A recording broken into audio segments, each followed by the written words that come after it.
Seekor burung gagak tersandung dan jatuh ke air. Disimpan oleh seorang laki-laki. Siapa sangka gagak ini tidak tahu apa itu kebaikan. Mereka tidak hanya tidak berterima kasih kepada bocah itu, mereka juga melemparkan lumpur ke wajahnya.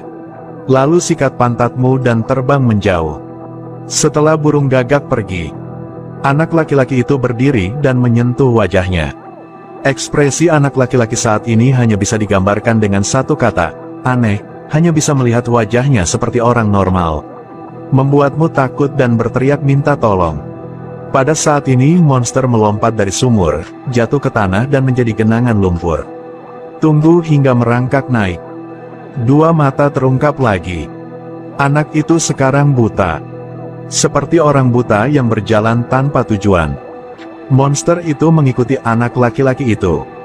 Ekspresi yang sangat menyeringai. Sebuah tembakan terdengar sebagai hasilnya. Monster lumpur langsung ditembak berkeping-keping. Wanita itu bergegas maju untuk menyelamatkan anak laki-laki itu dan memberikannya kepada pria itu. Selanjutnya monster lumpur digabungkan lagi. Kembali ke bentuk aslinya dalam sekejap dan berlari ke arah wanita itu. Wanita itu melihatnya dan menggunakan sabit untuk memotongnya menjadi dua. Tapi monster ini juga bukan manusia biasa. Ia mengulurkan tangannya ke selangkangan wanita itu dan merentangkannya ke dalam rumah. Menyambar anak itu dan menyeretnya keluar, langsung menyatukannya ke dalam tubuhnya. Aku makan enak sekali. Lalu berbalik dan lari ke sumur. Lompat ke dalam sumur. Ini anak ke-10. Menghilang di kota ini. Setelah raja menerima kabar pengiriman tim pengusir setan ke kota. Mereka berada di hutan di luar desa. Menemukan menara kecil yang menjulang ke langit. Di sekitar menara ada 12 peti mati. Itu 500 tahun yang lalu. Seorang ratu cantik pernah tinggal di sini. Untuk menghindari epidemi, ratu membangun sebuah menara yang menjulang tinggi. Di menara yang terisolasi selama 500 tahun. Dia dulunya cantik di barat laut. Terkenal karena kecantikannya di tenggara. Tapi juga sombong dan egois.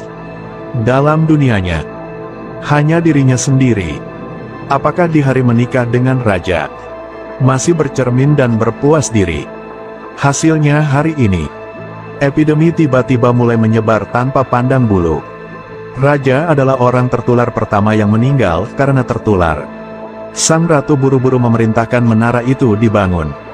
Hidup terisolasi dari dunia. Tinggal di menara selama 500 tahun. Gunakan rambutmu untuk mencuci muka sepanjang hari. Tapi dia lupa. Penyakit menyebar karena gatal. Setelah dia terinfeksi, daging yang indah mulai membusuk. Seiring berlalunya waktu, kerajaan lama berangsur-angsur berubah menjadi hutan. Bagian dalam menara juga menjadi bobrok. Di mana-mana luar dan dalam ditutupi sarang laba-laba, ratu juga berubah menjadi mumi. Tapi dia belum sepenuhnya mati. Melalui keajaiban sebuah buku, kontrol gagak di sini. Membawa pemburu melewati. Datanglah ke sisiku. Taruh paku di hatinya. Sejak saat itu jadilah pelayannya. Pemburu berubah menjadi manusia serigala. Karena ratu, 12 gadis ditangkap. Menunggu datangnya bulan berwarna merah darah.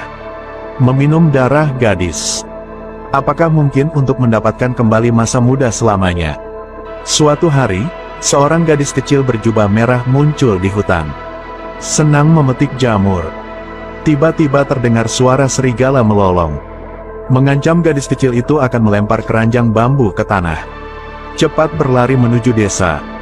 Tetapi pada akhirnya tetap jatuh ke mulut harimau. Hanya jubah merah yang tersisa, bergoyang tertiup angin. Dan ini sudah anak ke-11. Sahabat Little Red Riding Hood, Putri Salju, datang ke hutan untuk menemukan Little Red Riding Hood berwarna merah. Ikuti jalan menuju gua. Tidak tahu kalau manusia serigala sudah mengasah pisaunya dan menunggu. Muncul di belakangnya. Jadi koleksi 12 gadis selesai.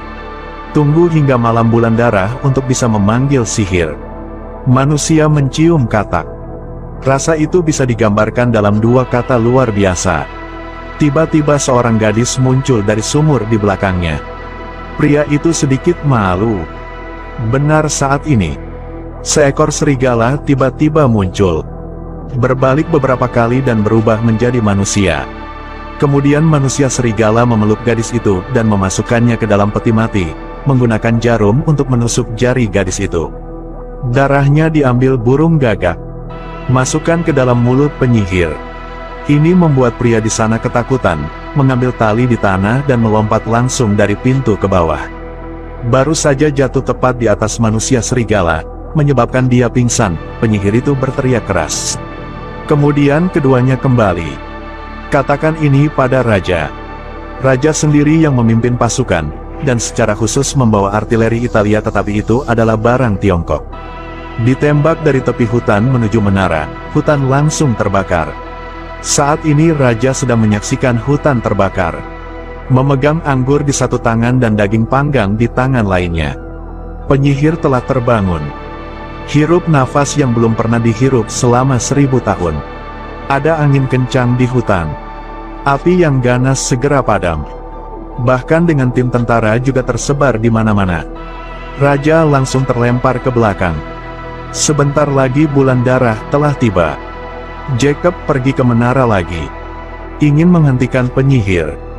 Penyihir sekarang memasang mahkota di kepalanya. Bersiap meminum darah 12 gadis. Jacob bergegas untuk menghentikannya. Tetapi dikendalikan oleh penyihir menyebabkan senjatanya tersedot ke dinding. Pada saat ini adik laki-laki Wilhelm juga naik. Juga mengambil senjata tepat di sebelahnya. Hasilnya tidak mengejutkan. Dia juga dikendalikan agar tidak terbang menuju Yakub. Saat dua orang sedang bertarung, Jacob menusuk tubuh Wilhelm dengan pisau. Wilhelm terluka parah akibat disihir penyihir. Merayap selangkah demi selangkah ke arahnya. Penyihir mengambil kembali paku besi dari tubuh manusia serigala. Langsung disuntikkan ke tubuh Wilhelm muda yang cantik untuk menyelesaikan sihir terakhir. Cermin. Di dinding. Momen kritis. Jacob menggunakan kapak untuk memukul cermin dengan keras, saat cermin itu pecah. Tubuh penyihir itu seperti cermin, mulai pecah berkeping-keping. Saat ini manusia serigala terbangun. Tiba-tiba mengambil pecahan cermin terbesar. Langsung melompat dari menara. Dengan cermin pecah jatuh, penyihir juga meledak berkeping-keping. Ini adalah cerita berdasarkan dongeng Grimm. Film adaptasi dari seri buku Brothers Grimm. Ada banyak dongeng di dalamnya. Akhirnya 12 gadis muda diselamatkan. Penduduk desa di kota menari dan bernyanyi bersama. Ini adalah akhir film. Tolong beri suka dan komentar pada halaman ini. Sampai jumpa di video selanjutnya.